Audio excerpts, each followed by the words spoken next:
नमस्कार दोस्तों, एक बार फिर से आप सभी का हार्दिक स्वागत आपके अपने YouTube चैनल रेवत राज मैथमेटिक्स में। दोस्तों, अपनी जो हिंदी विषय की शिक्षण विधियों की 500 क्वेश्चनों की जो टेस्ट सीरीज चल रही थी उसका ये पार्ट नंबर 7 है।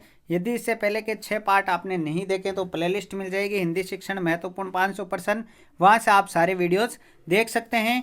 और दोस्तों, जो अपना हिंदी का क्रैश कोर्स का वीडियो है जो कि लगभग 10 से 10.5 घंटे का संपूर्ण क्रैश कोर्स का है, जिसमें संपूर्ण व्याकरण और शिक्षण विधियां हैं, वो कल 7 से 7:30 बजे के बीच में अपलोड होने की पूरी संभावना है। तो आप उसे ज़रूर देखना और जिस प्रकार से संस्कृत के वीडियो के प्रति अपना प्यार दिया है उसी प्रकार से प्यार उसे भी देना। तो चलिए दोस्तों, टेस्ट की शुरुआत करते हैं। 151 नंबर से आगे देखेंगे हम अगले क्वेश्चन। 151वां प्रश्न है, उच्च प्राथमिक स्तर पर कहानी रचना के लिए उपयोगी सामग्री होगी।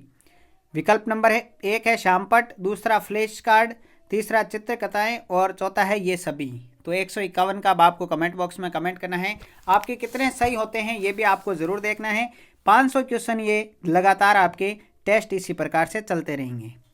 तो यहाँ पर ये आपका जो है उपरोक्त सभी का ऑप्शन सही हो जाएगा। क्वेश्चन नंबर 151 में चौथा ऑप्शन करेक्ट आंसर बनेगा। 152वां देखें, क्रियात्मक अनुसंधानकर्ता में शोधकर्ता। क्रियात्मक अनुसंधान में शोधकर्ता पहला कोई भी व्यक्ति हो सकता है, दूसरा विद्यालय या उससे संबंधित व्यक्ति जैसे शिक्षक, छात्र या प्राचार्य आदि हो सकता है, तीसरा स्नातकोत्तर शिक्षक होता है या चौथा इनमें से कोई नहीं। देखिए कितना अच्छा क्वेश्चन है क्रियात्मक अनुसंधान से संबंधित।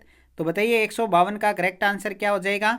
बिल्कुल दूसरा ऑप्शन करेक्ट आंसर रहेगा। विद्यालय या उससे संबंधित व्यक्ति जैसे शिक्षक, छात्र या प्राचार्य आदि हो सकता है शोधकर्ता। ठीक है, दूसरा विकल्प आपका करेक्ट आंसर रहेगा। दोस्तों, हमारा ये उद्देश्य है कि कम समय में आपको ज़्यादा से ज़्यादा क्वेश्चन करवाए जाए। अगला है, मधुमक्खियां नृत्य द्वारा संप्रेषण करती है, यह कौन सा संप्रेषण है। दृश्य, श्रव्य या कोई नहीं। बताइए 153 का करेक्ट आंसर क्या रहेगा। मधुमक्खियां नृत्य द्वारा संप्रेषण करती है, यह कौन सा संप्रेषण है साथियों। बिल्कुल 153 का आपको कमेंट बॉक्स में कमेंट करना है जल्दी से। 153 का करेक्ट आंसर पहला ऑप्शन हो जाएगा दृश्य, फर्स्ट ऑप्शन करेक्ट आंसर रहेगा। अगला 154 में आ जाइए, उपचारात्मक शिक्षण की सफलता निर्भर करती है। उपचारात्मक शिक्षण की सफलता किस पर निर्भर करती है। पहला विकल्प उपचारात्मक शिक्षण की सामग्री पर, दूसरा भाषिक नियमों के ज्ञान पर, तीसरा समय व अवधि पर, चौथा है समस्याओं के कारणों की सही पहचान पर। तो 154 का अब आपको कमेंट बॉक्स में कमेंट करना है। प्यारे साथियों, 154 का करेक्ट आंसर रहेगा विकल्प नंबर 4, समस्याओं के कारणों की सही पहचान होगी तभी उपचारात्मक शिक्षण सफल होगा। बिल्कुल फोर्थ ऑप्शन करेक्ट आंसर है 154 का। अगला देखिए 155 नंबर, उपचारात्मक हिंदी शिक्षण हेतु निम्न में से कौन सा परीक्षण प्रयुक्त किया जाता है। उपचारात्मक हिंदी शिक्षण हेतु निम्न में से कौन सा परीक्षण प्रयुक्त किया जाता है। विकल्प पहला है मानदंड परीक्षण, दूसरा है उद्देश्य केंद्रित परीक्षण, तीसरा है निदानात्मक परीक्षण, चौथा है इनमें से कोई नहीं।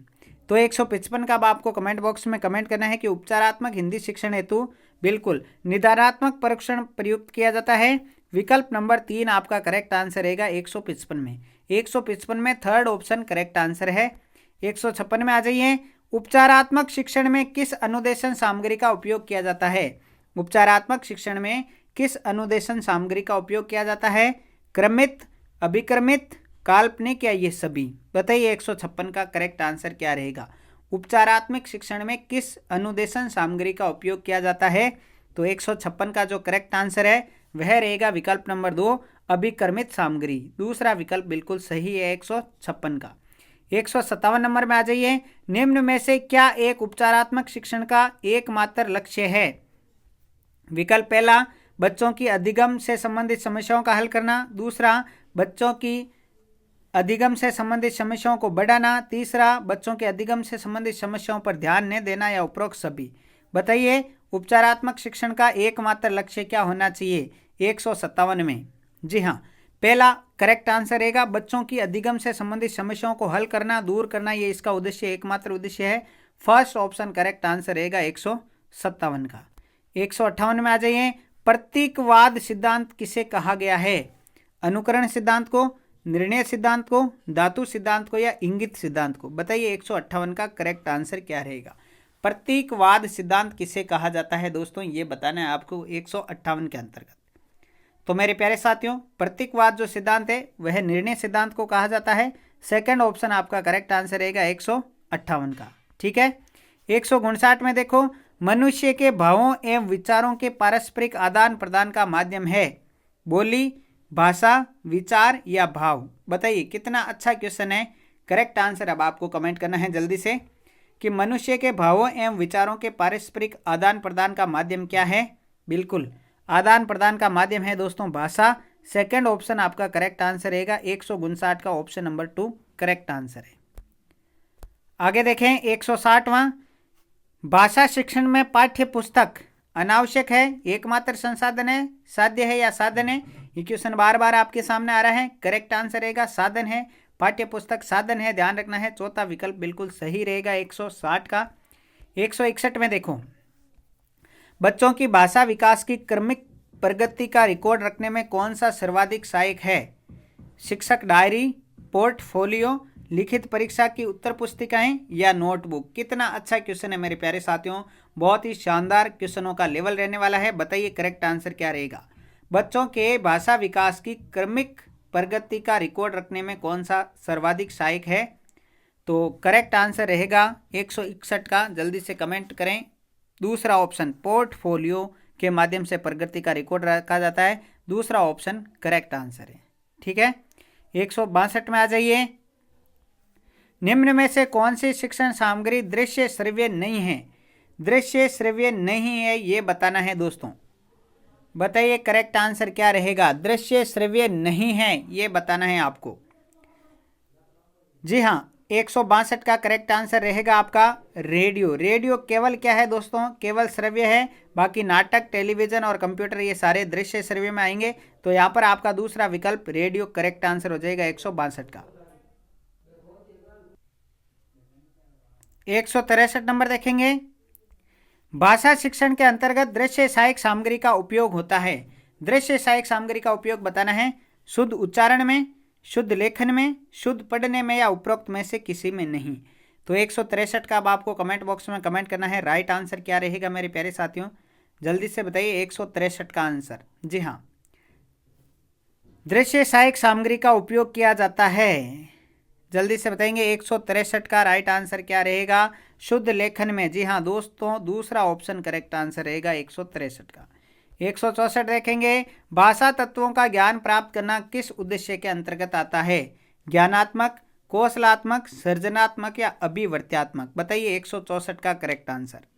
भाषा तत्वों का ज्ञान प्राप्त करना किस उद्देश्य के अंतर्गत आएगा। वेरी वेरी मोस्ट क्वेश्चन है दोस्तों। मेरे प्यारे साथियों जल्दी से बताइए राइट आंसर क्या रहेगा 164 का। जी हाँ, ज्ञानात्मक पहला ऑप्शन करेक्ट आंसर रहेगा। फर्स्ट ऑप्शन करेक्ट आंसर है 164 का। 165 में देखेंगे, उपचारात्मक शिक्षण निम्न में से किस प्रकार का शिक्षण है। उपचारात्मक शिक्षण निम्न में से किस प्रकार का शिक्षण है। सामान्य, निम्न शिक्षण, उत्तम शिक्षण ये शिक्षण का प्रकार नहीं है। बताइए 165 का करेक्ट आंसर कौन बताता है। उपचारात्मक शिक्षण जो है मेरे प्यारे साथियों वह किस प्रकार का शिक्षण है। उत्तम प्रकार का शिक्षण है। जी हाँ दोस्तों, तीसरा विकल्प बिल्कुल सही रहेगा मेरे प्यारे साथियों। थर्ड ऑप्शन आपका करेक्ट आंसर है 165 का। ठीक है। 166 में आ जाइए, उपचारात्मक शिक्षण का आयोजन करते समय आवश्यक है। उपचारात्मक शिक्षण का आयोजन करते समय क्या आवश्यक है। कक्षा शिक्षण, पर्यवेक्षित अध्ययन, स्व अनुदेशित शिक्षण या ये सभी। बताइए 166 का मेरे प्यारे साथियों करेक्ट आंसर क्या रहेगा। उपचारात्मक शिक्षण का आयोजन करते समय क्या आवश्यक है।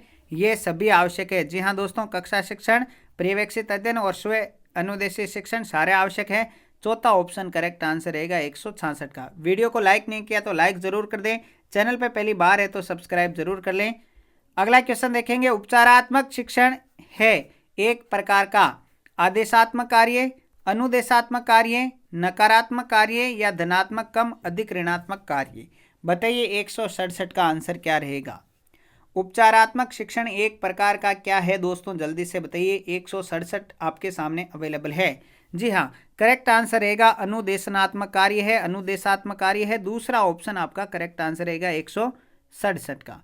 168 में आ जाइए कि भाषा शिक्षण, ये 168 है, भाषा शिक्षण में उपचार उतना ही अच्छा होगा जितना निदान बुरा होगा, सामान्य होगा, अच्छा होगा या शून्य होगा। बताइए जल्दी से। 168 नंबर आपके सामने अवेलेबल है। 168 जल्दी से आपको कमेंट बॉक्स में कमेंट करना है कि भाषा शिक्षण में उपचार उतना ही अच्छा होगा जितना निदान बुरा होगा, सामान्य होगा, अच्छा होगा या शून्य होगा। तो दोस्तों करेक्ट आंसर क्या रहेगा? निदान जितना अच्छा होगा उपचार उतना ही अच्छा होगा, क्योंकि कारणों की पहचान जितनी अच्छी होगी उतना ही उपचारात्मक शिक्षण अच्छा रहेगा। थर्ड ऑप्शन आपका करेक्ट आंसर है 168 का। 169 में आ जाइए जल्दी से। क्या कह रहा है? निम्न में से क्या उपचारात्मक शिक्षण का सिद्धांत नहीं है? नहीं है पूछा है, ध्यान देना है। पहला ऑप्शन, बच्चों एवं शिक्षक के मध्य संबंध स्थापित किया जाए। दूसरा ऑप्शन, अध्यापक अपने दृष्टिकोण को अनुभवों के आधार पर न अपनाए।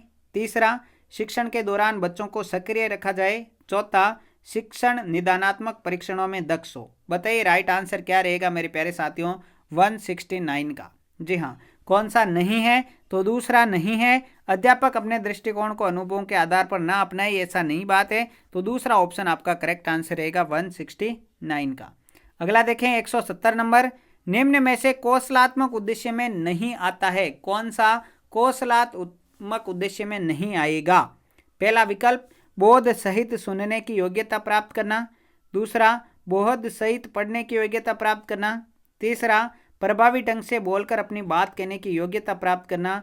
या चौथा, रचना के विविध रूपों का ज्ञान प्राप्त करना। बताइए 170 का राइट आंसर क्या रहेगा? कौन सा कौशलात्मक उद्देश्य के अंतर्गत नहीं आएगा? तो दोस्तों यहाँ पर जो करेक्ट आंसर है वह रहेगा ऑप्शन नंबर 4, रचना के विविध रूपों का ज्ञान प्राप्त करना। ये कौशल उद्देश्य के अंतर्गत नहीं आएगा। चौथा ऑप्शन आपका करेक्ट आंसर रहेगा किसका? 170 का। तो दोस्तों ये थे आज के 20 महत्वपूर्ण प्रश्न, और 20 में से आपके कितने सही हुए आप ज़रूर कमेंट बॉक्स में कमेंट करके बताएं। और दोस्तों अपनी तैयारी को निरंतर रूप से जारी रखें। हिंदी का क्रैश कोर्स का वीडियो कल आपको मिलने वाला है, तो दोस्तों उसे ज़रूर देखिएगा। मिलते हैं कल के नेक्स्ट टेस्ट में, तब तक के लिए सभी साथियों को जय हिंद, जय भारत, थैंक यू।